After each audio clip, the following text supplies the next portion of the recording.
भगवान श्री कृष्ण का हृदय शरीर को त्यागने के साथ सभी लोगों की हृदय गति भी शांत हो जाती है। लेकिन यह अपने में अनोखा रहस्य है कि भगवान श्री कृष्ण ने शरीर तो त्याग दिया, लेकिन उनका हृदय आज भी धड़क रहा है। सुनने में यह अटपटा लग सकता है, लेकिन पुराणों में दी गई जानकारी और कुछ घटनाओं से आप भी इस सत्य के आगे नतमस्तक हो सकते हैं। आइए जानें कहां आज भी धड़कता है श्री कृष्ण का हृदय। कथा मिलती है, जब भगवान श्री विष्णु ने द्वापर युग में श्री कृष्ण के रूप में अवतार लिया तो यह उनका मानव रूप था। सृष्टि के नियम अनुसार इस रूप की मृत्यु भी तय थी। ऐसे में महाभारत युद्ध के 36 साल बाद श्री कृष्ण ने देह त्याग कर दिया। लेकिन जब पांडवों ने उनका अंतिम संस्कार किया तो श्री कृष्ण का पूरा शरीर तो अग्नि को समर्पित हो गया, लेकिन उनका हृदय था जो धड़क ही रहा था। अग्नि बहम के हृदय को जला नहीं पाई।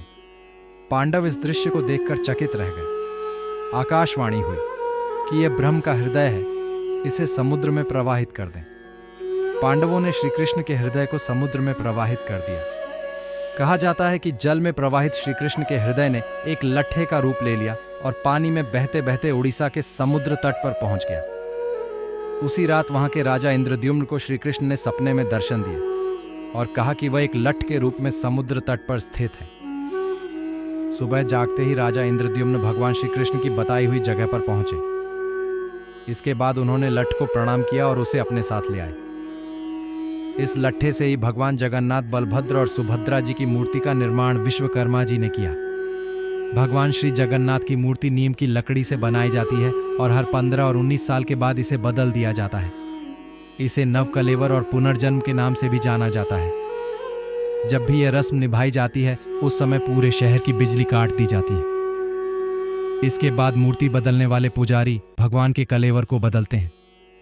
इस समय पुजारी की आंखों पर पट्टी बांध दी जाती है और हाथों में कपड़े लपेट दिए जाते हैं।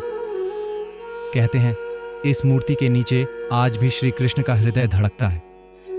भगवान कृष्ण का हृदय बदलते समय आंखों पर पट्टी, हाथ में दस्ताने और पूरे शहर की बिजली गुल करने के पीछे ये मान्यता है कि अगर किसी ने गलती से भी उसे देख लिया तो उसकी मृत्यु हो जाएगी। यही वजह है कि नव कलेवर की रस्म निभाने से पहले पूरी सतर्कता बरती जाती है।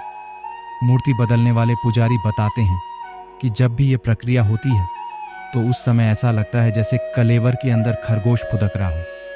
हालांकि हाथों में भी कपड़े बंधे होते हैं तो बहुत साफ साफ कुछ पता